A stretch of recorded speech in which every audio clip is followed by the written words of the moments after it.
Une batucada contre le sida, tout comme ces rythmes de samba, les bénévoles de l'association Aide veulent faire résonner leur message.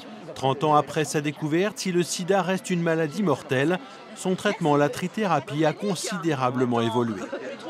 Le traitement permet de baisser la charge de virus dans le sang et dans les sécrétions sexuelles. C'est-à-dire que si toutefois il y a un rapport sexuel non protégé, la charge de virus dans le sang et dans les sécrétions sexuelles est extrêmement faible.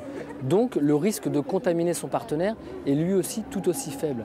C'est important, ça veut dire qu'aujourd'hui des personnes séropositives qui sont bien prises en charge peuvent avoir une vie quasiment comme tout un chacun. Et là, ça lève le poids de la culpabilité des personnes séropos aujourd'hui. Mais le combat contre la maladie est encore long en France. 30 000 personnes vivraient avec le virus VIH sans le savoir. Pour faire baisser ce chiffre, des tests gratuits sont proposés depuis 2 ans. Mais la meilleure prévention reste avant tout le port du préservatif. Les associations le répètent quotidiennement. Éradiquer le sida, c'est possible. Ce n'est pas une douce utopie, hein.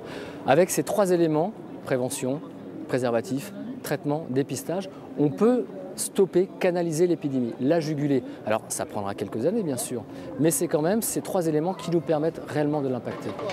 En France, le nombre de personnes séropositives reste stable, autour de 150 000. En Poitou-Charentes, elles sont 1800 à suivre une trithérapie. La moitié d'entre elles ont entre 35 et 50 ans.